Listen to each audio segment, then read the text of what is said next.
Ya kenapa kita ditinggal di bumi ini? Semua yang kamu lihat tidak bisa terjawab kok. Ya, logika kita hanya sebagai regulator, hanya menghitung sesuatu, menganalisa dan menyimpulkan. Dan kesimpulan juga banyak salah. Konklusi itu banyak salahnya. Itu persoalannya. Makanya perlu eksperimen, diuji ulang. Nah begitu hasilnya sama, nah baru dijadikan kaidah umum. Kan begitu. Nah kalau kita uji belum sempurna, ya jangan dijadikan kaidah umum.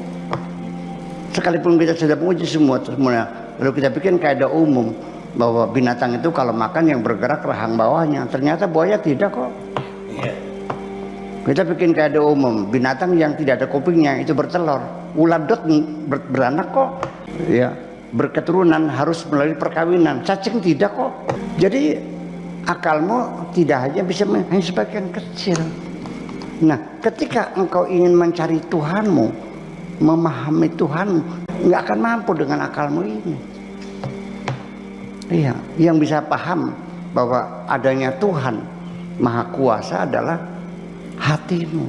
Sehingga artinya ketika seorang hatinya sudah berfungsi sempurna, ya tidak pakai akal juga nggak apa-apa, karena sebagian fungsi hati itu bisa melakukan tugasnya akal. Makanya dalam Al-Quran dikatakan walahum qulubun la yafqahuna biha. Mereka punya hati tetapi tidak bisa untuk memaham. Jadi hati itu ada yang bisa untuk memaham, ada yang tidak bisa untuk memaham. Ya, hati itu merasakan. Kalau akal memaham, berarti di dalam hati itu ada akal juga. Nah, jadi ketika Anda mengatakan saya bisa menemukan Tuhan dengan logikaku, silakan buktikan dengan logikamu. Sok coba dulu. Mana Tuhan itu buktinya ada? Logika minta bukti. Ada bumi. Ketika Anda sebelum Tuhan membuat langit dan bumi, yakinkah Tuhan ada? Ketika langit bumi belum dibikin, saya nanya, ada Tuhan nggak? Mana buktinya? Nggak ada. Nah nanti setelah kiamat digulung semuanya langit bumi oleh Tuhan. Lalu di situ Tuhan mengatakan limanil mulkul yaum lillahil wahidil qahar. Milik siapa kerajaan ini? Hanya milik Allah saja yang maha perkasa itu. Nah setelah langit bumi tidak ada, Anda ditanya malaikat, engkau masih yakin Tuhan ada? Yakin. Mana buktinya? Namanya alam semesta, langit bumi seisinya ini semuanya adalah minal mumkinat.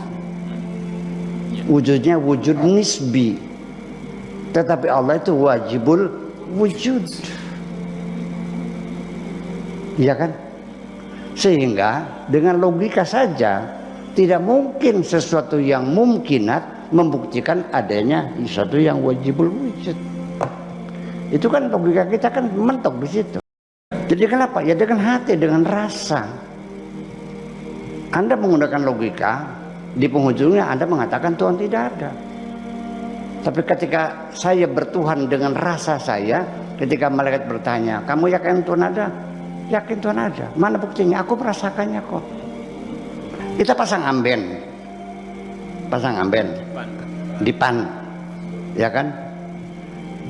Karena kita pasang, maka di bawahnya disebut kolong. Amben ada enggak? Ada. Kolong ada enggak? Ada. Di bawah adanya, di bawah amben. Yang wujud hakiki itu amben atau kolong?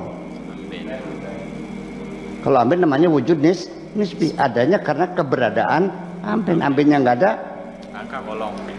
Apakah ketika ambennya tidak ada membuktikan, memastikan amben itu, ketika kolong itu tidak ada, apakah bisa dibuktikan amben tidak ada? Ya tidak, tetap ada. Yang pasti tidak adanya amben dipastikan tidak ada kolong.